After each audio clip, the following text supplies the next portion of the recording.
Hey, what's going on, Push? How's it going? I'm just doing a quick video. I thought I actually had this video created already, and I don't, so I figured this would be a good time for me to re-record it. Had a couple questions come up today in Push, and the main one that came up that I want to address in this particular video is, okay, so I've set up a for sale by owner preview, and I'm actually at the appointment. What the hell do I do now? I'm seeing the property, I'm getting the tour of the property, and I don't know what to do to create an opportunity for myself.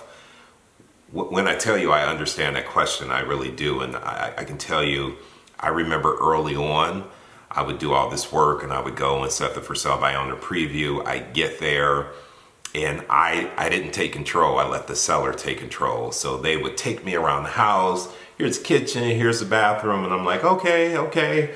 And they give me this grand tour of the property, and then the next thing you know, they're kind of gently pushing me out the door. Thank you so much for coming. If you have a buyer, give us a call. We'll pay you the 2% commission, whatever it is. And they were pushing me out the door, and I would walk to my car and I would think, what the hell just happened? My goal was to go in and actually get the listing, and all I did was get a kick out in the butt right out the door. So I had to learn very quickly that if they gave me an appointment, of course I'm going to go preview the property. I'm going to allow them to take me through the house. During that period is when I needed to start taking control.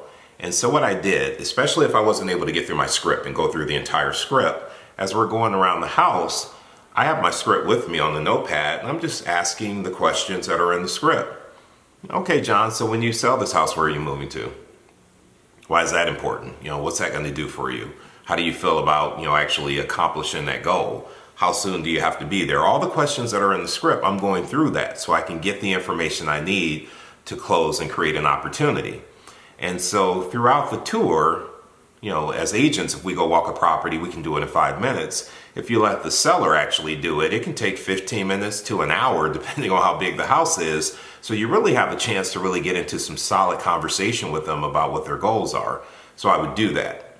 And then I learned something that really changed the way I was able to handle the preview and turn it into a listing opportunity. I learned right as I was getting ready to leave the house, I might even be walking towards the door and wrapping it up. Thank you so much for your time, all the pleasantries. And I would turn around and say, John, before I leave, I actually have 2 quick questions for you. What's your biggest advantage of being a for sale by owner? And then shut up after you ask that question. Just be quiet. Let them answer. And most of them are going to be upfront with you and tell you what most for sale by owners say. If I sell it myself, I save the commission. I don't have to pay the listing commission. Don't argue with them. Go to the next question, which is, okay, so I get that, John. What's the buyer's biggest advantage of buying directly from you? And be quiet again. And most for sale by owners will say to you, well, if they're buying directly from me and they don't have an agent, they can get a better deal because I have some flexibility since I'm not paying commission. And you digest that and say, okay, I hear you. Let me just make sure I understand. So as the seller, you're being a for sale by owner so you don't have to pay the listing commission, and the buyer's coming directly to you because they know you're not paying a listing commission and they want to get a better deal on the home. Do I have that right? And they're like, yeah, right, that's it. So are you aware, John, that most of the buyers that are actually actively looking to buy a home are represented by an agent? Yeah, I'm aware of that, and I'm willing to pay them a commission. I'm willing to pay them 2.5% or 3% if they bring me a buyer, so I'm okay with that. Okay, John, and I can appreciate that you're willing to pay that 3%. However, aren't you actually paying their agent to negotiate against you as a seller? And be quiet. We have to learn how to be quiet because sometimes we feel like we need to keep talking and fill in that space. We need to shut up and be quiet and let them process what we said and make them think. And if they're being honest, they'll say, I hadn't thought about that. Well, John, let me ask you, how many homes have you sold in the last 5 years? This will be my first one. How many homes do you think the agent is selling? How many contracts do you think they're negotiating every week? And that's the conversation you want to start having. You see, John, as a buyer's agent, who do you think they represent? The buyer, right? So isn't it their job to negotiate the best deal, the best terms, and the best price for their client? Yeah, and that's what they're going to do. So my question, John, is who's looking out for you? Who's making sure that you get a good price on your home and that your terms that you negotiate are good for you? And be quiet. Again, you're going to hear me say, be quiet a lot, because we need to be quiet and allow them to process what we're saying. And then you want to say to them, you know, John, I can appreciate that you're trying to save money, and I know that you're trying to save money because the house in Dallas, you like to be able to put down a hefty down payment, so I completely get it and understand. And yet, if you knew there was a way that you could get this property sold by using an agent like myself, and even after paying my commission, you would net more money in your pocket for that house in Dallas you're trying to buy, would you be open to hearing more about that? And then be quiet. If we know what their motivation is and we speak to it and we ask that question, it could be 50-50. I mean, maybe right now they're so new on the market, they just really feel like they have a shot at it. So they're going to say, maybe later, not quite now. Or they may say, yeah, I guess I would be interested in hearing more about it. And if they say that, you book a listing appointment, you run your comps, you come back and you show them what you can do. If they say they need some more time, well, how much more time do you think you'll need before you might think about interviewing an aggressive agent like myself that can get this property sold for you, John? We'll probably give it another 3 weeks. Whatever they tell you, if they tell you 3 weeks or 2 months or 6 months, whatever they tell you, in your mind, cut that time in half. So if they tell you we're going to give it another 2 weeks, a week out, you better be calling them.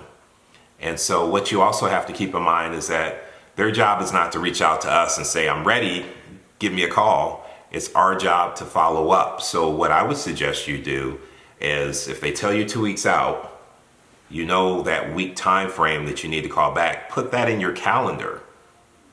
Call John today and talk to him about making a decision to interview you for the opportunity to get his home sold. That's what we need to be doing with for sale by owners. And I just wouldn't wait a week.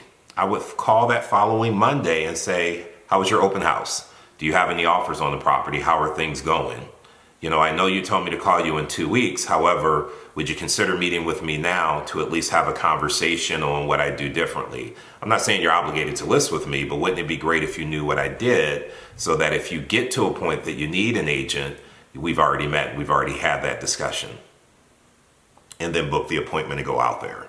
So, for the question that was asked of me, what do you need to do at a for sale by owner preview? You need to create an opportunity for yourself to come back and actually get the listing. Now, it can be an immediate turn of events where you're coming back the following day and presenting, or it could be in a week or 2 weeks or a month. However, the purpose of the preview is for you to get in to see the house and build a relationship with the seller based on what's important to them. I'm not talking about building the rapport and, hey, you fish, I fish. Oh, you love cars, I love cars. I mean, organically, a lot of that's going to happen just when you're talking. But they're not looking for a new friend. They're looking for someone that can help them sell their house. Now, they think it's us bringing them a buyer, because all of us agents sometimes can be a little dishonest and pretend as if we have a buyer just to create an opportunity to come out and meet them. We have to stop doing that, because what we're doing is we're encouraging them to continue on as a for sale by owner. We're telling them, oh, okay, I have buyers. I don't know if your home is right. Let me come see it, and maybe it's right for one of my buyers, knowing that we don't have a buyer for the most part. We have to stop doing that unless you actually do have a buyer. And if you do, take them out there. Show them the property, write up a contract.